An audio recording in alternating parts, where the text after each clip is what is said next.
Hi everyone and welcome to day 13. We're going to talk about sleep today. But first I have a question. Have you subscribed to the channel yet and have you given this video a thumbs up? If you haven't, please do so and help me de-stress and make me happy and all those kind of things, because that really helps. Actually, I can't even speak today. I don't know why I'm filming. If you can't understand me, give me a thumbs down. Just give me a thumbs either way. So today we're going to talk about sleep. And did you know that actually one night of sleep deprivation will make you more or less insulin resistant? So you will be tired, which will make you crave more carbs to replenish your energy. That's how your body reacts to sleep deprivation. But your cells are not able to utilize that. So your blood glucose and your blood sugar will actually rise and stay risen much longer than if you have slept well. So the combination of carbohydrates and sleep deprivation is a really bad combination. But having said that, there are a lot of other hormones involved as well, and if we want to de-stress and get as much as possible out of life and feel as well as possible and being able to handle our lives as well as possible, sleep is actually really important. And not just the amount of time that we're sleeping, but also the quality of sleep. So make sure that you are getting enough sleep. I'm a night owl myself. Unfortunately, that's just how we are in my family. I think my mom is even worse than me. So I'm struggling with this, but if you can, try to go to bed and ideally be asleep before 11 p.m. because naturally we have cortisol goes in cycles. So it will rise in the morning at about 4-5 a.m., something like that. Maybe slightly early for some people, it's a little bit fluid. And that will actually start waking us up. And the same thing, there is another peak at about 11 p.m. So if we're awake at 11 p.m., through this rise in cortisol, we will wake up and we'll get this second wind that I'm sure that you have experienced. We can be super tired at 7, 8. I think it's too early. I can't go to bed now because if I do, I will wake up and then I will never be able to fall asleep again. And we stay up and then it's about 11, 10:30, 11, and all of a sudden we're not tired anymore. And it will take a couple of hours before we actually get tired. And that is just the natural hormonal rhythm of cortisol. So if you can, go to sleep before 11. That's one of my best tips actually. And you will actually get much better quality sleep as well if you go to bed earlier. So I just want to share a few tips with you. So I'm going to get this up here so you can see that. So you need to manage your stress, and that's what I've been talking about, and this is part of it, and I'm gonna do more videos on that, I think.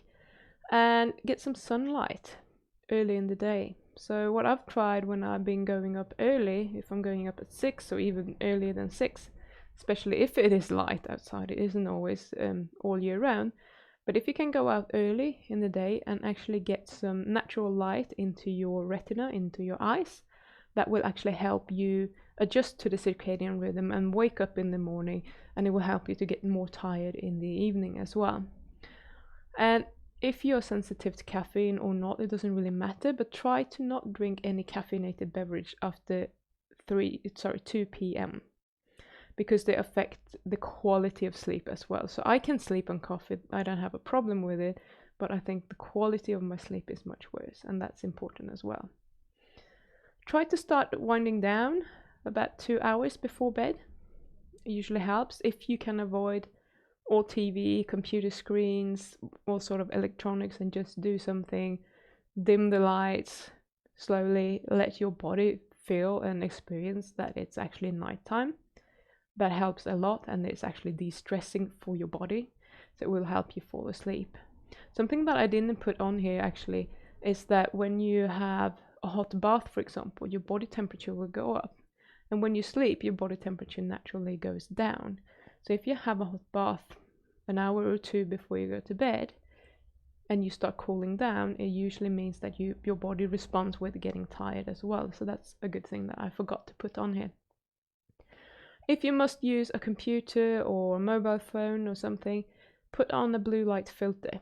For the computers, you can just get the f.lux that you can install. It's a very small program that will filter out the blue light from your computer so that you can use it without the blue light.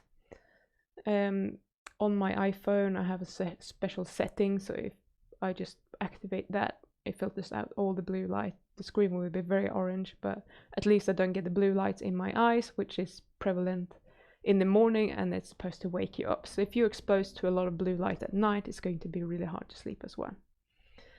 And we have light receptors on our bodies, just so you know. So even if you cover up your eyes, if any part of your body is exposed to light, it will actually react to that to some degree. So cover all light sources in the bedroom, get blackout curtains, try to make it as dark as possible. And I didn't put that on, lots of things I didn't put on, but try to keep it a little bit cooler as well in the bedroom if you can, because that's usually helping us sleep better. And sleep grounded.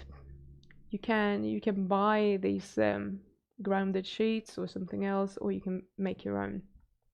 And put your phone on airplane mode or turn it off. You don't want to have unnecessary what do you call them? The waves from the phone, the radiation. You don't want that next to your head, because many people have it on. It's next to the head and they just get radiated all night, and that's extremely unnecessary and probably not very good for your brain, and it's probably not helping you rest well. So just try to keep it as clean, dark, cool as possible, and obviously you want to be comfortable and so on. So make it a little bit of a ritual and see how that affects your sleep.